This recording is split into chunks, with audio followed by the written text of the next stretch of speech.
Hello friends, welcome to my YouTube channel. मैं मुहसिबा खान और आप देख रहे हैं स्टडी स्पार्क्स। आज हम स्टार्ट करने वाले हैं, बल्कि हमने प्रीवियस क्लास में भी स्टार्ट कर लिया था, रिप्रोडक्शन यानी प्रजनन।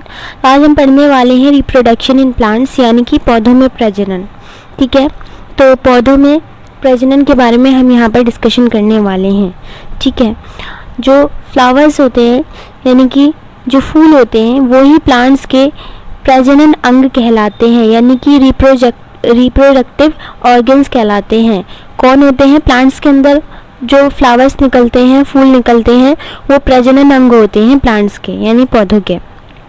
ठीक है, अब यहाँ पर हम पुष्प वलय यानी कि फ्लावर वर्ल्स के बारे में बात करने वाले हैं, जो कि आपके दो टाइप में है। यहाँ पर एक आ जाता है आपका एसेसरी यानी कि सहायक, एक आ जाता है आपका इसेंशियल यानी कि आवश्यक। ठीक है, इसेंशियल यानी कि आवश्यक एंड एसेसरी यानी कि सहायक। अब यहाँ पर सहायक के अंतर्गत आपके दो आ जाते हैं, बाह्य दलपुंज और कोरोला दलपुंज। ठीक है, कोरोला को बोलते हैं दलपुंज और यहाँ पर इसको बोला जा रहा है बाह्य दलपुंज। ठीक है, यहाँ पर इसेंशियल यानी आवश्यक की अगर बात की जाए तो इसमें आ जाता है आपका पुमांग, जयांग आ जाता है। जहाँ पर ये जो पुमांग होता है ना, ये मेल रिप्रोडक्टिव पार्ट होता है। इसके बारे में अभी आगे और देखेंगे। और ये जो यहाँ पर वलय की बात की जा रही है, यानी वलय यानी कि ये जो वर्ल्स की बात की जा रही है ना, यहाँ पर ये वलय, तो कोई भी फूल निकलता है तो वो इस तरीके से ही तो होता है, मतलब ऐसा तो नहीं होता है लेकिन होता है इसी तरीके से। तो यहाँ पर एक काल्पनिक तरीके से एक वलय होता है, इस शेप में होता है, वलय होता है, काल्पनिक शेप होता है, बना हुआ तो नहीं होता है लेकिन उसको इमेजिन वहाँ पर किया जाता है, इसीलिए इसको बाह्य दलपुंज बोला जाता है। ठीक है, जो बोला जा रहा है बाह्य दलपुंज, तो ये बाह्य दलपुंज होता है। ठीक है, और इसके अंदर जो ये एक लीफ होती है, इसकी एक पत्ती होती है ना, इसको बाह्य दल कहा जाता है। यहाँ पर थोड़ा सा इनको जान लेते हैं कि बाह्य दल की इकाई को क्या कहते हैं। तो बाह्य दल की इकाई को बाह्य दल कहते हैं। ठीक है, और ये हमेशा हरे रंग की होती है। ठीक है, दल पुंज की इकाई को क्या कहते हैं? दल कहते हैं या फिर पंखुड़ी कहते हैं, और ये हरे रंग को छोड़ करके सभी रंगों की होती है। यानी कि बाह्य दल की इकाई तो हमेशा हरे रंग की होगी, यानी बाह्य दल हरे रंग का ही होगा, लेकिन दल पुंज की जो इकाई होती है ना, उसको किसी भी वो रंग का हो सकता है, लेकिन वो हरे कलर का नहीं हो सकता, ग्रीन कलर में नहीं हो सकता। पुमांग की इकाई को क्या बोलते हैं? पुंकेसर कहते हैं, और ये मेल रिप्रोडक्टिव पार्ट होता है, जबकि जयांग जो होता है वो आपका आ जाता है फीमेल रिप्रोडक्टिव पार्ट के अंतर्गत। ठीक है, और पुमांग की इकाई को क्या कहते हैं? पुंकेसर कहते हैं, स्टीनन कहते हैं, यूनिट ऑफ, यहाँ पर यूनिट ऑफ गाइनोशियम को बोलते हैं आपका स्त्री केसर। ये फीमेल रिप्रोडक्टिव पार्ट के अंतर्गत आता है प्लांट्स में। फिर से देख लेते हैं एक बार, हमने ऊपर क्या क्या देखा। हम यहाँ पर पढ़ रहे थे रिप्रोडक्शन इन प्लांट्स। ठीक है, हमें जानना है पौधों में प्रजनन कैसे होता है।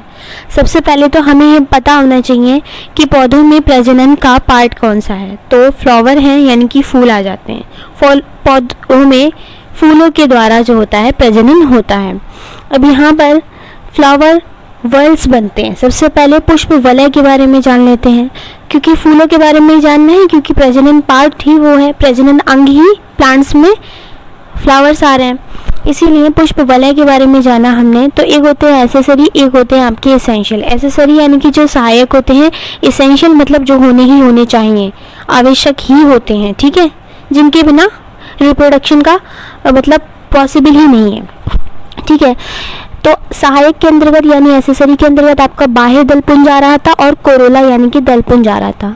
एसेंशियल के अंतर्गत आपका आ रहा था पुमांग यानी कि पुमांग आ रहा था और जयांग आ रहा था। ये मैंने आपको यहाँ पर ही बता दिया। अब बाह्य दलपुंज क्या था? ये इस तरीके से काल्पनिक वलय हमें दिखता है ना, पुष्प वलय वो कहलाता है, बाह्य दलपुंज भी उसको कह सकते हैं। और बाह्य दलपुंज का जो इकाई होती है, यूनिट होती है, वो बाह्य दल कहलाती है और ये हमेशा हरे रंग की होती है। ठीक है, कोरोला यानी कि दलपुंज की इकाई को क्या कहते हैं? दल कहते हैं या फिर पंखुड़ी कहते हैं। ठीक है, क्या बोलते हैं? दल कहते हैं या फिर पंखुड़ी कहते हैं। ये हरे रंग की नहीं हो सकती और हरे रंग को छोड़ करके ये किसी भी कलर की हो सकती है।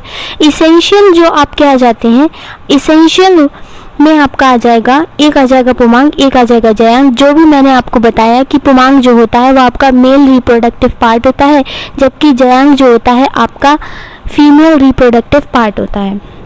यहाँ तक बात समझ में आ गई होगी। आई होप आपको कोई परेशानी नहीं होगी। अभी जो पुमांग है जो कि मेल रिप्रोडक्टिव पार्ट है, इसकी इकाई को यानी यूनिट को इसकी कहा जाता है पुंकेसर, और यूनिट ऑफ गाइनोशियम यानी कि जयांग की इकाई को बोला जाता है, ये भी फीमेल रिप्रोडक्टिव पार्ट है, इसकी इकाई को बोला जाता है कार्पेल या हिंदी में स्त्रीकेसर। कोई परेशानी नहीं होनी चाहिए यहाँ तक। अब आ जाते हैं यहाँ पर स्टीमन के पार्ट्स। अब ये स्टीमन क्या था, ये स्टीमन यही तो था, पुंकेसर ही तो था, यानी कि ये मेल रिप्रोडक्टिव पार्ट की जो इकाई है उसके बारे में हम जान रहे हैं। तो जान लेते हैं।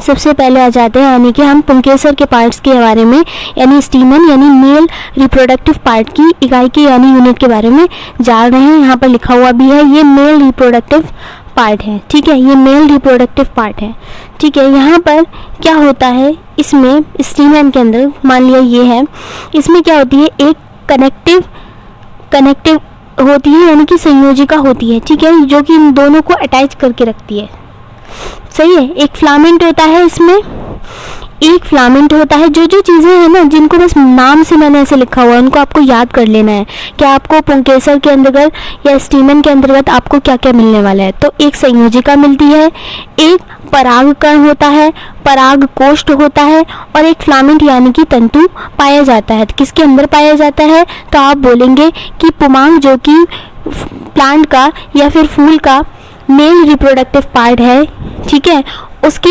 यूनिट यानी स्टीमन यानी कि पुंकेसर के अंतर्गत जो है ये पाए जाते हैं। क्या क्या पाया जाता है, संयोजिका, परागकण, परागकोष्ठ और एक तंतु यानी कि फिलामेंट।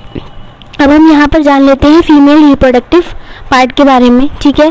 फीमेल रिप्रोडक्टिव पार्ट क्या था, जयांग था, और उसकी इकाई क्या थी, स्त्रीकेसर थी, ठीक है। तो उसके अंदर क्या क्या पाया जाता है, इस तरीके का होता है फीमेल रिप्रोडक्टिव पार्ट। अगर आपको देखना है ना किसी फूल में, अगर आप देखेंगे आपके घर में भी प्लांट्स वगैरह होंगे तो फूल वगैरह में अगर आपको जाके देखना है तो वो आपको किसी फूल को खोले बिना नहीं मिलेगा, मतलब वो अंदर की साइड होता है। फीमेल रिप्रोडक्टिव पार्ट क्या होता है, अंदर की साइड होता है, ठीक है। तो उसमें आपको मिलेगा एक वर्तिका, वर्तिका बोलते हैं, ये ऊपरी जो भाग होता है ना उसको वर्तिका बोला जाता है। अंदर के अंदर मिलेगा आपको फीमेल रिप्रोडक्टिव पार्ट, स्टाइल बोलते हैं, वर्तिकाएं बोलते हैं, ये नेक इस तरीके का एरिया होता होगा। ओवेरी यानी कि अंडाशय, ठीक है, बॉडी होती है। और यहाँ पर अंदर की साइड में क्या होता है, अंदर की साइड में होते हैं आपके ओवल्स यानी कि बीजांड, बीज पाए जाते हैं फूल के अंदर, बीज अंदर की साइड वहाँ पर पाए जाते हैं, उसको बोलते हैं बीजांड, ठीक है। एक बार फिर से बता देती हूँ, यहाँ पर फीमेल रिप्रोडक्टिव पार्ट के बारे में हम पढ़ रहे हैं। हम किसी भी फूल का फीमेल रिप्रोडक्टिव पार्ट जो है वो बिना उसको काटे नहीं देख सकते, क्योंकि वो उसके अंदर ही आपको देखने को मिलेगा, ठीक है। वो कुछ इस तरह से मान लिया हमने कि जो ऊपर का हिस्सा होता है उसको बोला जाता है वर्तिका, उसके नीचे का जो नेक की यानी कि पाइप की तरह थोड़ा सा एरिया होगा, पाइप की तरह तो नहीं कह सकते लेकिन हाँ पतला एरिया जो होगा उसको वर्तिकाएं कहते हैं, नेक मान सकते हैं आप। ओवेरी, ओवेरी बोलते हैं उसकी बॉडी को, अंडाशय, ठीक है हिंदी में, और उसके अंदर एक स्पेस होगा, एक जगह होगी, उसको बोलेंगे ओवल्स यानी कि बीजांड, जिसके अंदर आपके फूलों के बीज पाए जाएंगे। आई होप आपको यहाँ तक कोई भी प्रॉब्लम नहीं आई होगी। अब यहाँ पर हम जान लेते हैं परागण के बारे में यानी कि पॉलिनेशन के बारे में। पॉलिनेशन यानी कि परागण होता क्या है, ठीक है। तो पराग कणों का, ठीक है, पराग कणों के बारे में अभी हमने यहाँ पर देखा था, परागकण, परागकण, ठीक है, इनका पराग कणों का पराग कोष्ठ से, अब पराग कोष्ठ क्या है, ये कहाँ पर था, देखो पराग कण भी आपके मेल रिप्रोडक्टिव पार्ट में आ रहे थे और पराग कोष्ठ भी आपका मेल रिप्रोडक्टिव पार्ट में आ रहा था, ठीक है। लेकिन यहाँ पर कौन कहाँ पर आ रहा था, फीमेल रिप्रोडक्टिव पार्ट में क्या आ रहा था, वर्तिका भी आ रहा था और वर्तिकाएं भी आ रहा था। तो वही चीज़ है, पराग कणों का पराग कोष्ठ से वर्तिका पर संवहन, किस तरीके से वर्तिका तक पहुँचे, ठीक है, तभी तो नया प्लांट जो है वहाँ पर डेवलप होगा। पराग कणों का पराग कोष्ठ से वर्तिका पर संवहन, परागकण के बारे में जान लेते हैं, परागण के बारे में जान लेते हैं। ये परागण कहलाती है, पॉलिनेशन कहलाती है ये घटना। कौन सी घटना? पराग कणों का पराग कोष्ठ से वर्तिका पर जो संवहन होने की घटना है ये पॉलिनेशन कहलाती है, यानी कि परागण कहलाती है। एक होता है आपका सेल्फ पॉलिनेशन और दूसरा आ जाता है आपका क्रॉस पॉलिनेशन। ठीक है, सेल्फ पॉलिनेशन को हिंदी में स्वपरागण बोला जा रहा है, जबकि क्रॉस पॉलिनेशन को हिंदी में परपरागण बोला जा रहा है। ठीक है, तो जो सेल्फ पॉलिनेशन है या स्वपरागण है, ये स्वपरागण तथा क्रॉस परागण भी कर सकते हैं। मतलब इस टाइप के जो प्लांट्स हैं ये स्वपरागण भी कर सकते हैं तथा क्रॉस परागण भी कर सकते हैं। ये मोस्टली बाइसेक्सुअल होते हैं। ठीक है, अब यहाँ पर देख लेते हैं, ये केवल परपरागण ही कर सकते हैं, यानी कि ये जो होते हैं ना ये मोस्टली यूनिसेक्सुअल होते हैं। ठीक है, इनके अंतर्गत यानी कि जो क्रॉस पॉलिनेशन है, परपरागण है, उनके अंतर्गत आपकी हवा आ जाती है, जल आ जाता है, एनिमल्स आ जाते हैं, इंसेक्ट आ जाते हैं, बैट्स आ जाते हैं, चमगादड़ आ जाते हैं। ठीक है, यहाँ पर आपको कुछ पॉइंट्स जो है ना उनको याद कर लेना है ऐसे ही। ठीक है, हवा के थ्रू जो परपरागण होता है उसको क्या बोलते हैं? एनीमोफिली बोला जाता है। क्या बोला जाता है? एनीमोफिली बोला जाता है। ठीक है, जल के द्वारा जो परपरागण होता है उसको हाइड्रोफिली बोला जाता है। एनिमल्स यानी जंतु के द्वारा जो परपरागण होता है उसको जूफिली बोला जाता है। एनिमल कहाँ मिलते हैं? जू में मिलते हैं। इस तरीके से भी आप याद कर सकते हैं। जल को हाइड्रा बोलते हैं ना, तो जो हाइड्रोफिली होता है। इंसेक्ट यानी कि कीटों के द्वारा जो परपरागण होता है उसको बोलते हैं आपके एंटोमोफिली। ठीक है, चमगादड़ यानी बैट्स के द्वारा जो आपका परपरागण होता है उसको क्या बोलते हैं? क्रिप्टोफिली बोलते हैं उसको। बर्ड्स के द्वारा जो परपरागण होता है उसको क्या बोलते हैं? ऑर्निथोफिली। ठीक है, ऑर्निथोफिली। इन सब को आपको याद कर लेना है। बस इस तरीके से ये पूछा जा सकता है कि जल के द्वारा होने वाले पॉलिनेशन को या परपरागण को क्या कहा जाता है, हवा के द्वारा क्या कहा जाता है, कीटों के द्वारा, एनिमल के द्वारा। ये इस तरीके से बस एक क्वेश्चन बन सकता है, इसीलिए यहाँ पर मैंने इसको नोट कर दिया था। अब परागण के बाद क्या होता है? परागण की घटना होती है। ठीक है, परागण होता है, उसके बाद जो घटना होती है उसको बोलते हैं निषेचन। प्रजनन के बारे में हम पढ़ रहे हैं ना, प्रजनन कैसे होता है प्लांट्स में। तो सबसे पहले परागण हुआ, उसके बाद क्या हो रहा है? निषेचन। निषेचन यानी कि फर्टिलाइजेशन। ठीक है, निषेचन यानी कि फर्टिलाइजेशन। जब मादा और नर युग्म मिल जाते हैं तो ये जो प्रक्रिया होती है उनके मिलने की, ये कहलाती है आपकी फर्टिलाइजेशन। और क्या निर्माण होता है इसके बाद जाइगोट एक सेल है यानी एक कोशिका है, यानी कि जिसको हिंदी में युग्मक नज कहा जा रहा है, जाइगोट, उसका निर्माण होता है। जब मादा नर मिल जाते हैं तो एक सेल बना देते हैं यानी कि जाइगोट, जिसको हिंदी में युग्मक नज कहा जाता है। ये एक कोशिका है यानी कि सेल है, इसका निर्माण होता है। ठीक है, सबसे पहले क्या हुआ? परागण हुआ। परागण के बाद क्या हुआ? निषेचन हुआ यानी कि फर्टिलाइजेशन हुआ। उसके बाद क्या हुआ?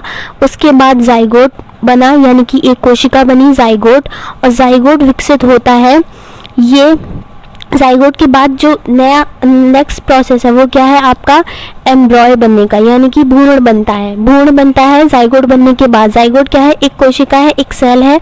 उसके बाद एम्ब्रॉय बनता है यानी कि भ्रूण बनता है।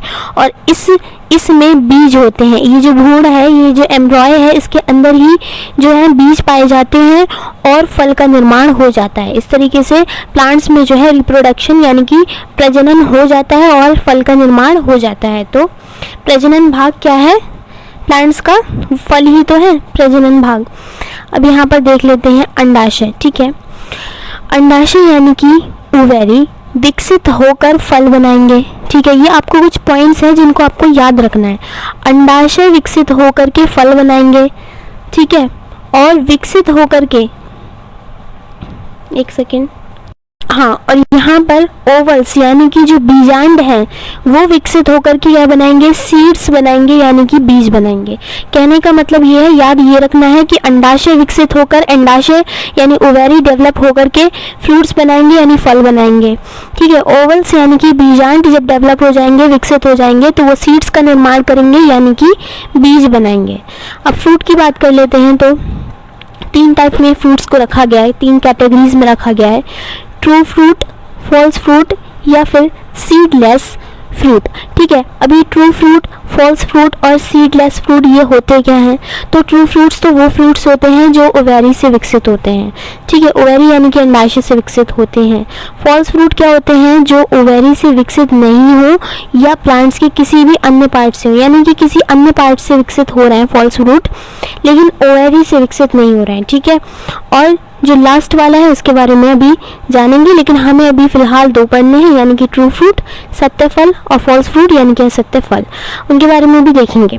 पहले अभी आ जाते हैं यहाँ पर true fruits and false fruit के बारे में, सत्य फल और असत्य फल के बारे में। सत्य फलों में आपको बस ऐसे याद कर लेना है एग्जाम्पल्स, जो कि आपसे पूछा जा सकता है कौन सा सत्य फलों का एग्जाम्पल है, या फिर इस तरीके से भी पूछा जा सकता है इनमें से कौन सा असत्य फल नहीं है या इनमें से कौन सा सत्य फल नहीं है। तो आपको बस ये याद होने चाहिए, टमाटर आ गया, मिर्च आ गया, करेला, लौकी, नींबू, आम, अनार, पपीता, अंगूर आदि, ये सब आपके सत्य फलों के अंदर आते हैं, ठीक है। टमाटर, मिर्च, करेला, लौकी, नींबू, आम, अनार, पपीता, अंगूर और भी बहुत सारे, लेकिन एनसीईआरटी में जितने मेंशन्ड है ना उनको तो हमें याद करना ही है। फॉल्स फ्रूट के बारे में देख लेते हैं। सेब आ जाते हैं, कटहल आ जाता है, अंजीर आ जाती है, बेरी आ जाती है आपकी, और यहाँ पर नाशपाती आ जाती है। बेरी से मतलब है जितनी भी बेरी होती हैं वो सारी इसके अंतर्गत आ ही जाएंगी। अब यहाँ पर सीडलेस के बारे में देख लेते हैं, जिनको एक और नाम से भी जाना जाता है पैराथेनोकार्पिक, ठीक है। पैराथेनोकार्पिक फ्रूट्स या फिर सीडलेस फ्रूट यानी कि बीज रहित। अब इनमें क्या नहीं होगा, बीज रहित हैं तो इसका मतलब इनके अंदर बीज नहीं पाए जाएंगे या फिर अनिषेचनीय होंगे ये, ठीक है। यानी कि इसमें फर्टिलाइजेशन नहीं होगा, क्योंकि फर्टिलाइजर को क्या बोल रहे थे, फर्टिलाइजेशन को हम क्या बोल रहे थे, निषेचन बोल रहे थे ना, तो वो नहीं होगा। एग्जाम्पल है इसका केला, सीडलेस होता है केला, केले में सीड नहीं होते हैं। पाइनएप्पल भी आपका इसी के अंतर्गत आ जाता है, ठीक है। अब यहाँ पर थोड़ा सा और देखते हैं। फूल में या तो एक लैंगिक होगा या द्विलैंगिक होते हैं। फूल या तो एक लैंगिक होगा या फिर द्विलैंगिक होगा। जो द्विलैंगिक है वो कंप्लीट फ्लावर कहलाते हैं, ठीक है। ये भी पॉइंट्स हैं, इनको आपको बस याद रखना है कि फूल या तो एक लैंगिक होगा या फिर द्विलैंगिक होगा। जो फूल जो हैं आपके, जो फ्लावर्स आपके द्विलैंगिक हैं उनको कंप्लीट फ्लावर कहा जाएगा, ठीक है। एक लैंगिक फूल के कुछ एग्जाम्पल्स हैं, पपीता आ जाता है, उसमें तरबूज आ जाता है, शहतूत आ जाता है आदि आ जाते हैं, ठीक है। और द्विलैंगिक फूल के कुछ एग्जाम्पल्स हैं, गुलाब, कुमुदनी, गुलहड़, मटर, सरसों, ये सब आपके द्विलैंगिक फूल आ जाते हैं और ये सब कंप्लीट फूल कहलाएंगे। इसलिए कहलाएंगे क्योंकि ये द्विलैंगिक हैं। इतना ही जानना आपके लिए यहाँ पर ज़रूरी है। अब हम यहाँ पर स्टार्ट कर रहे हैं रिप्रोडक्शन इन एनिमल्स, जंतुओं में प्रजनन के बारे में जानना है। इसी में ही आपका आ जाएगा ह्यूमंस के बारे में भी, ठीक है। तो सबसे पहले आ जाते हैं, ये भी दो टाइप में ही होंगे आपका, दो ही होगा of course, male reproductive part में एंड फीमेल रिप्रोडक्टिव पार्ट के बारे में जान लेते हैं, ठीक है। मेल रिप्रोडक्टिव पार्ट को बोल रहे हैं हिंदी में नर प्रजनन भाग, और फीमेल रिप्रोडक्टिव पार्ट को हिंदी में बोला जा रहा है आपका मादा प्रजनन भाग। अब यहाँ पर सबसे पहले देख लेते हैं मेल रिप्रोडक्टिव पार्ट कौन कौन से हैं, तो उनको आपको ऐसे ही नाम याद कर लेने हैं। पहला आ जाता है टेस्टिस के बारे में मैंने आपको बताया था, ये ग्लैंड्स होती हैं मेल्स में। एंड यहाँ पर आ जाएगी आपकी शुक्रवाहिनी, ठीक है, शुक्रवाहिनी जिसको बोला जा रहा है इंग्लिश में वास डिफरेंस। एंड थर्ड है आपका यूरेथ्रा यानी कि मूत्र मार्ग। फोर्थ आ जाता है आपका पीनस यानी कि शीशन, इसको बोला जा रहा है। अब हम यहाँ पर फीमेल रिप्रोडक्टिव पार्ट जान लेते हैं कौन कौन से हैं। ओवेरी यानी कि अंडाशय, ठीक है। फॉलोपियन ट्यूब यानी कि डिम्ब वाहिनी, वर्म यानी कि कोक, और वेजाइना यानी कि यूनी। यहाँ पर इनको भी आपको याद कर लेना है। टेस्टिस में क्या होता है, स्पर्म फॉर्मेशन होता है, यानी कि शुक्राणु का निर्माण कहाँ पर होता है, तो टेस्टिस नाम की ग्लैंड्स में होता है, टेस्टिस में होता है, जो कि एक मेल रिप्रोडक्टिव पार्ट है, ठीक है। उसके बाद वास डिफरेंट यानी कि शुक्रवाहिनी टेस्टिस से स्पर्म को लेकर के मूत्र मार्ग में ले जाना और यहाँ से पीनस में पहुँच जाते हैं, ठीक है। यहाँ पर इसको भी आपको ध्यान से देख लेना है कि ओवेरी में क्या होता है, अंडाशय में क्या होता है, एग फॉर्मेशन का निर्माण होता है, यानी अंडे का निर्माण कहाँ पर होता है, तो वह आपका ओवेरी में होता है, यानी कि अंडाशय में होता है।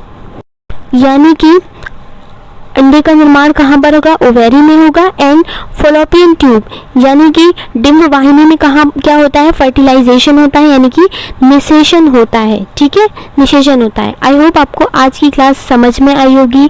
इसके बाद भी अभी आपका रिप्रोडक्शन चैप्टर से थोड़े से पॉइंट्स बचे हैं, कल इंशाल्लाह वीडियो में हम इसको कंप्लीट कर लेंगे। क्लास पसंद आई है तो प्लीज़ लाइक करें, शेयर करें एंड साथ ही आप कमेंट सेक्शन में आकर के कमेंट ज़रूर कीजिएगा। चैनल पर नए हैं तो चैनल को सब्सक्राइब करें, बेल आइकन को प्रेस करना बिल्कुल मत भूलिएगा ताकि आने वाला कोई भी नया नोटिफिकेशन आप लोगों तक पहुंच सके। मिलते हैं नेक्स्ट वीडियो में, तब तक के लिए गुड बाय।